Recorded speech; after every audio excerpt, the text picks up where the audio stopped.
सबको नमस्कार। मैं प्रवीण कुमार। मैंने पिछले वीडियो में आप लोगों को आभ्यंतर प्रयत्न करवाया था। टॉपिक चला है हमारा प्रयत्न का। तो उसमें मैंने जो प्रयत्न है 2 प्रकार के बताए थे, जिसमें आभ्यंतर प्रयत्न मैंने आप लोगों को करवाया है। आज हम करेंगे बाह्य प्रयत्न। तो पहले ही बोल देता हूँ, लाइक शेयर कमेंट ज़रूर करना और चैनल को भी सब्सक्राइब ज़रूर करना। ये मेरे लिए बहुत ज़रूरी है, क्योंकि मेरे को मोटिवेशन मिलेगा और अच्छे वीडियो बनाने के लिए। चलो देखते हैं। व्याकरण मेरा सब्जेक्ट है और आज का टॉपिक बाह्य प्रयत्न। तो बाह्य प्रयत्न के बारे में पहले आपको मैंने अच्छे से समझा दिया है। आज देख लो जल्दी से। बाह्य प्रयत्न बाहरी क्रिया और 11 प्रकार का। तो इसके जो 11 प्रकार हैं, क्रम से उन्हें जानते हैं। तो पहला है विवार। तो उच्चारण के समय कंठ द्वार का खुलना, यानी खुलना आप सीधा याद रखें कि उच्चारण के समय जो कंठ द्वार है वो खुला रहता है। तो इस कंडीशन में बोलेंगे विवार। ठीक है। दूसरा आता है संभार। तो उच्चारण के समय कंठ द्वार का बंद होना। ठीक है। जब उच्चारण करते हैं तो कंठ द्वार का क्या है, बंद होता है, तो उसे हम कहेंगे संभार, यानी कि बंद होना। शॉर्ट में याद रखें, बंद होना। नंबर 3 पे आते हैं श्वास। उच्चारण के समय केवल वायु का अधिक उपयोग होना। तो इसलिए मैंने इसके लिए लिख दिया है वायु, तो इसे हम कहेंगे श्वास। नंबर 4 पे आता है नाद। तो उच्चारण में ध्वनि की गूंज होना, यानी कि गूंज, तो इसलिए मैंने लिख दिया है गूंज। आप आसानी से याद रख सकते हैं।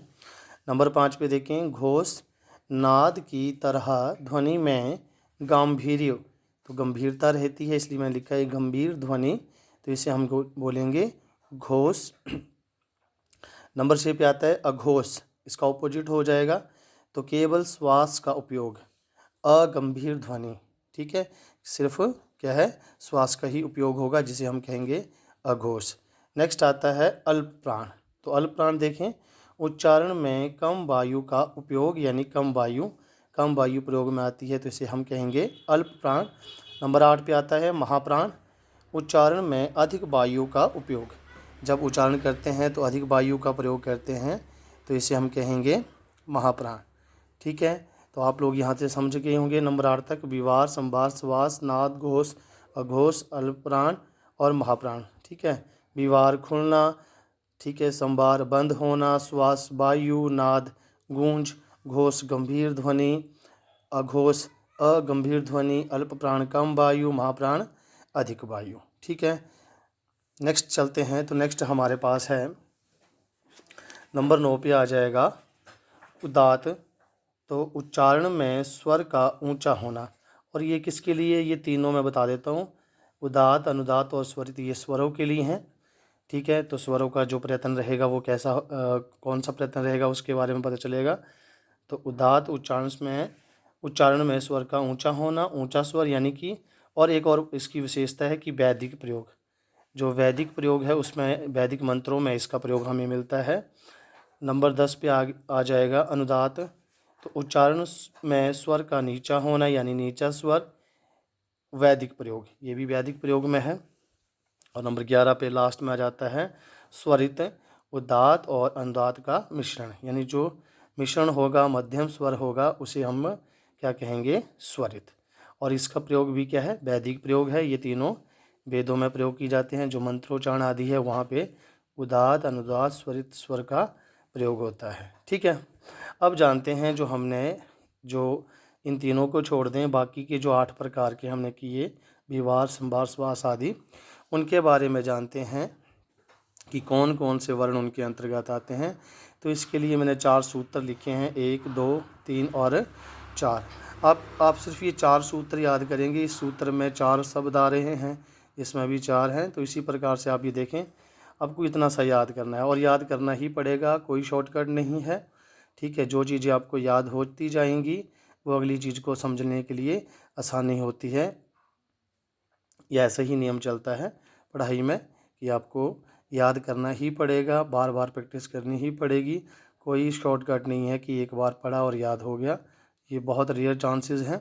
ठीक है। तो चलो नंबर 1 पे आपने ये, मैं फिर कह रहा हूँ कि आप लोगों ने ये 4 अगर सूत्र याद कर लिए तो आपको यहाँ से बाह्य प्रत्यय बहुत अच्छी तरह से क्लियर हो जाएगा। तो नंबर 1 पे आएगा खरो विवारा श्वासा अघोषाश्च। ठीक है, तो खर में कौन कौन से आ जाएगा, यानी खर है तो खर प्रत्याहार।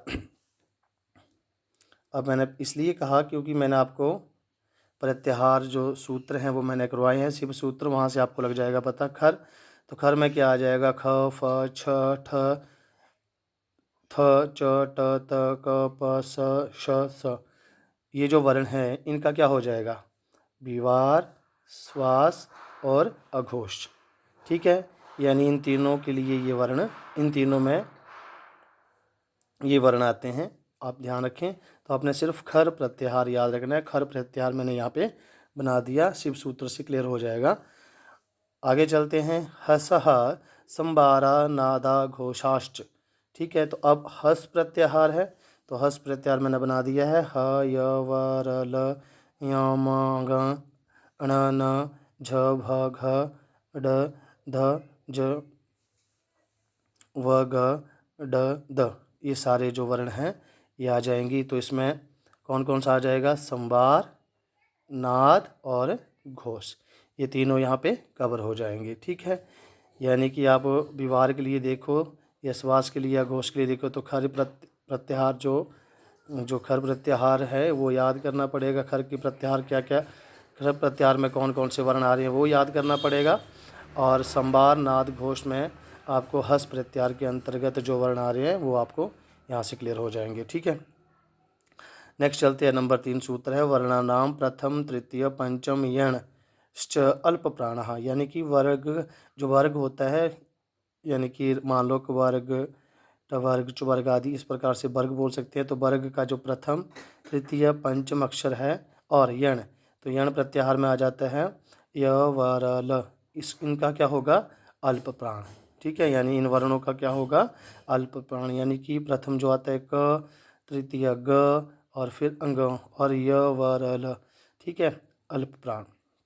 इसी तरह से नेक्स्ट करते हैं, वर्णानाम द्वितीय चतुर्थयो सलश्च महाप्राणा। यानी वर्ग का द्वितीय चतुर्थ अक्षर और सल, सल में क्या आ जाएगा, स श स ह महाप्राण। यानी कि वर्ग का द्वितीय और चतुर्थ वर्ण यानी अक्षर और सल प्रत्याहार के अंतर्गत आते हैं स श स ह, तो इनका क्या हो जाएगा, महाप्राण। ठीक है, तो आप लोगों को यहाँ से बड़ी आसानी से क्लियर हो जाएगा वाहिया प्रत्यय।